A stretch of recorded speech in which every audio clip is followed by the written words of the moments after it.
Ọlọ́run alágbára yìn á gbé ọ̀gá torí pé oṣù yìí tún ti parí náà nìyẹn. Ọba tó jẹ́ ká rí ọjọ́ kejìdínlọ́gbọ̀n nínú oṣù kẹjọ ọdún 2020. Bàbá gba ọpẹ́ wa. Ayérayé gba àyè wa. A yìn ọ́ nítorí pé ẹ̀yin lẹ ṣe yìí. Ayérayé Ọlọ́run òtítọ́ ẹ̀yin lẹ ṣe. Ọba tí yóò jẹ́ kí ibi kó kọlù wa nínú oṣù yìí. Bàbá gba ọpẹ́ wa. Olúwa gba àyè wa pàápàá a yìn ọ́ fọ́mọ yín wòlíì yín Samson elétù èyí tó ń ṣọjọ́ òbí lọ́jọ́ òní. Ọ̀run kó bá mi dúró tì í, kọ́run kó bá mi ṣàánú ayé wọn. Bàbá a lọ gbọ́rọ̀ rẹ lọ́jọ́ òní. Bàbá wa mèsì wa. Ọlọ́run ayérayé wá bá wa sọ̀rọ̀, ṣàánú ayé wa.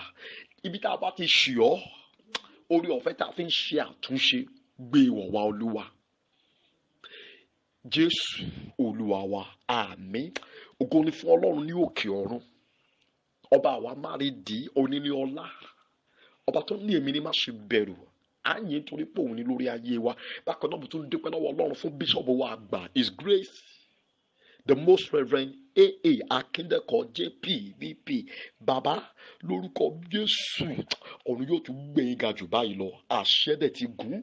Jésù Olúwa wa, àmín. Ní kíákíá a lọ gbọ́ ọ̀rọ̀ Ọlọ́run bí a ti ń ṣí bẹ́ẹ̀ wá sí Hosea orí kẹwàá. Hosea orí kẹwàá ẹsẹ̀ kejìlá. Hosea orí kẹwàá ẹsẹ̀ kejìlá. Ó ní ẹ fúrúgbìn fún ara yín ní òdodo. Kí la ń pè ní fúrúgbìn?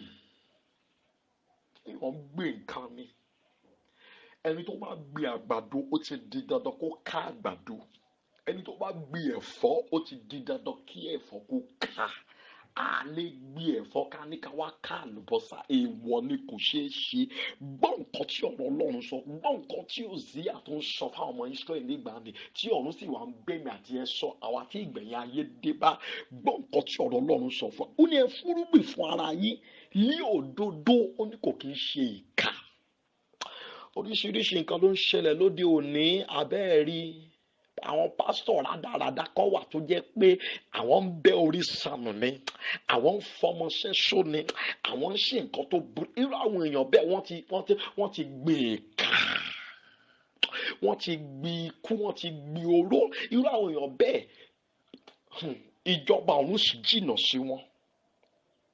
Àwọn tó máa ń jẹ́ kó bú òjíṣẹ́ Ọlọ́run nìyẹn. Àwọn tó jẹ́ pé kì í ṣe wòlíì ṣùgbọ́n wòlíì èké ni wọ́n. Lánàá mo sọ nípa àwọn wòlíì èké wípé ká ṣọ́ra fún àwọn aṣòdì sí Kristi. Lórúkọ Jésù gbogbo àwọn wòlíì èké ọ̀run yóò máa tú wọn ká. Mo náà ọ̀run yóò máa tú wọn síta lórúkọ Jésù. Ó ní ẹ fúrúgbìn fún ara yín ní òdodo. Ní òdodo ni Olúwa sọ. Kò kí ń sọ ìkà. Kò ń sọ ìpè àrá kan. Kò kí ń sọ pé wọ́n ń bìyà. Kò ń sọ pé ìrédè òru.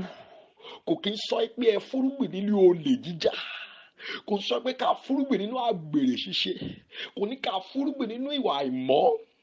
Ó ní ẹ fúrúgbìn fún ara yín ní òdodo, ẹ̀ka ní àánú. Hallelujah. Ó ní ẹ tu ilé yín tí a kò rò. Ẹ tu ilé yín tí a kò rò. Nítorí ó tó àkókò láti wá Olúwa. Bàbá màmá ilé ẹ̀ wo ló tí ì rò dáadáa? Mi ò sọ nípa ilé ara o. Kò má rò wípé koríko wájú ilé mi mo ti ń rò dáadáa. Koríko ẹ̀mí lọ́lọ́run ń gbé ẹ sọ lọ́wọ́lọ́wọ́ báyìí. Koríko ẹ̀ṣẹ̀ tó ti ń wù tó jẹ́ pé ó ti ń gbé ẹ lọ sọ́run àpáàdì. Olúwa ní kó o tu koríko yẹn. Olúwa ní kó o tú ní wákàtí ọ̀wọ̀ yìí kó bá máa bá ẹ níbi tí yóò fẹ́. Hallelujah. Hallelujah. Olúwa ó ṣé. Ayérayé a yìn ọ́ torí pé ọ̀rọ̀ rẹ yè ó sì ní agbára. Ó ní ẹ tú ilẹ̀ yín tí a kò rò nítorí ó tó àkókò. Bàbá màmá tí kò bá pa ojú rẹ dé ibo ló ti fẹ́ lọ léra ayé rẹ. Ó ní Olúwa ń bèmí àti ẹ sọ̀rọ̀ wípé àkókò ti tó láti wá ojú Olúwa. Nítorí ẹni tó bá ń wá ojú Olúwa ó ti di dandan kí wọ́n rí. Màmá kí ni wọ́n ń gbìn lọ́wọ́lọ́wọ́ báyìí? Ṣé ìkà ló ń gbìn ni? Bó ṣe máa bá tọmọlàkejì jẹ́ ló ń rò. Ìgbéga tó yẹ kó tọ́ sọ́mọ yẹn bí wọ́n ṣe máa jẹ́ kí ìgbéga yẹn kó di ìjákulẹ̀. ìwọ nìyẹn, ìwọ ń gbìn lọ́wọ́lọ́wọ́ bá gbọ́ dáadáa, nǹkan tó bá gbìn ló máa ká o. Ó ní títí yóò fi dé tí yóò sì fi rọ̀ òjò òdodo sí yín. Níwọ̀n ìgbà tó bá ń ṣe lẹ́yìn ní òjò òdodo àánú Ọlọ́run yóò sì wá rọ̀ sórí ayé rẹ̀. Ìyẹn túmọ̀ sí pé ó dẹni ọ̀tún, ó dẹni alágbára, ó dẹni tó ń tẹ̀síwájú níwájú Ọlọ́run. Bàbá màmá, kí ni wọ́n ń gbìn lọ́wọ́lọ́wọ́ báyìí? Irú èso wo ni wọ́n ń gbìn lọ́wọ́lọ́wọ́ báyìí? Àwọn olórin kan nígbà kan wípé kí ni wọ́n ó so? Ó ní èso rere ni èmi yóò so. Bàbá màmá, èso wo ni wọ́n ń so lọ́wọ́lọ́wọ́ báyìí? Ṣé kìí ṣe ìkà ni? Ṣé kìí ṣe èso inú bíbí ni wọ́n ń so lọ́wọ́lọ́wọ́ báyìí? Kò ṣáà máa bínú, kò ṣáà máa jà ní. Wọ́n ti mọ̀ wípé ìjà ti tẹ́ ẹ lọ́rùn, ìbínú yẹn ṣáná fi ṣe ọ̀tá rẹ̀. Èso ẹ̀mí ò gbìn lórí aré rẹ̀ bí òòlọ́rẹ̀ẹ́. Kò sẹ́ni tó ń súnmọ́ ẹ tó bá wà náà gbé bíbélì ò fẹ́ wà sọ̀rọ̀ lọ́rùn. Irú èèyàn bẹ́ẹ̀ wọn ò lè gbọ́ ọ̀rọ̀ rẹ nítorí pé èso ìbànújẹ́ ló ń gbìn, èso kórìíra ló wà nú ayé rẹ. Èso ló wà nú ayé rẹ ní wákàtí ọ̀wọ̀ yà bìnrin. Tó bá lè so èso tí Ọlọ́run ní kí o so yóò sì dára fún ẹ. Gbọ́ nǹkan tí Gàlátíà sọ, Gàlátíà orí 6 orí ẹsẹ̀ 7. Gàlátíà orí 6 ẹsẹ̀ 7. Ó kábàá wípé ó ní kí a má tàn yín jẹ. Wo má jẹ́ kéèyàn kan tẹ̀ ẹ́ jẹ. Lóòótọ́ a máa ń sọ̀rọ̀ àánú. Bẹ́ẹ̀ ni tó bá dẹni tó ń sọ̀rọ̀ àánú jù, Mustapha ni máa ń sọ̀rọ̀ àánú gan. Gbọ́ dáadáa. Ìbéèrè sọ fún nínú ìwé Róòmù orí 9 ẹsẹ̀ 1 pé a lè bá wà nú ẹ̀ṣẹ̀ ká ní kórè ọ̀fẹ́ Ọlọ́run kó máa gbé ká má rí. Gbọ́ nǹkan tí Bíbélì sọ lẹ́sẹ̀ 7 ẹsẹ̀ 7. Ó ní ká má ṣe tàn yín jẹ. A kò lè gan Ọlọ́run. Ó lè gan Ọlọ́run o. Ó lè gan èèyàn ṣùgbọ́n ò lè gan Ọlọ́run. Ó lọ mú owó ẹ̀jẹ̀, ó wá lọ ń pinnu ṣọ́ọ̀ṣì, ó rò pé òun bribe Ọlọ́run. Ọ̀run àpáàdé ni sà. Màmá, ọ̀run àpáàdé ni.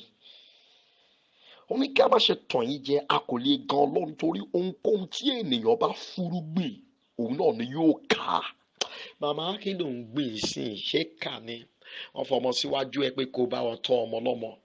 Ìṣe ló ń fìyà jọ ọmọ yẹn láàárọ̀ lọ́sàn-án lálẹ́. Kàkà kó tiẹ̀ tún rán lọ sílé ìwé, ó rán lọ sílé ìwé.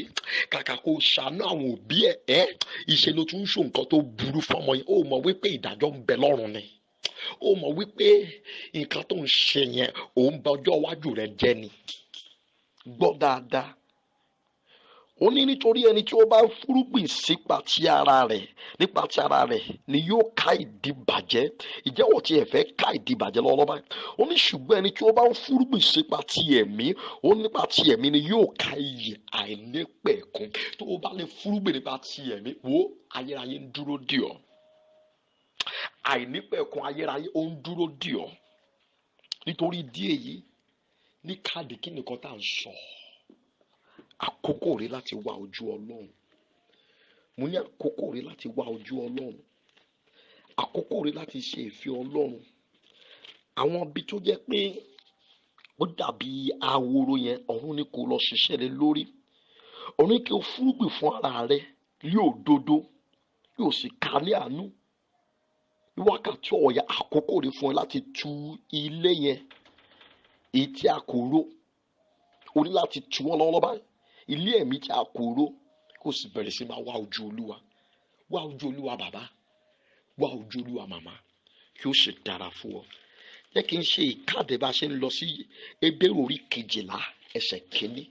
Hébérù orí 12 ẹsẹ̀ 1. Ó ní nítorí náà bí a ti ń fi àwọn sánmọ̀ tí ó kún tó báyìí fún àwọn ẹlẹ́rìí wa ká. Ó ní ẹ jẹ́ kí a pa ohun ìdíwọ́ gbogbo tì sí apá kan. Kí nìkan tó ń dí ọ lọ́wọ́ láti lọ síjọba Ọlọ́run? Ṣé màmá yẹn ni? Ṣọ́ra pẹ̀lú ẹ̀. Ṣé bàbá yẹn ni? Ṣé ọmọ yẹn ni?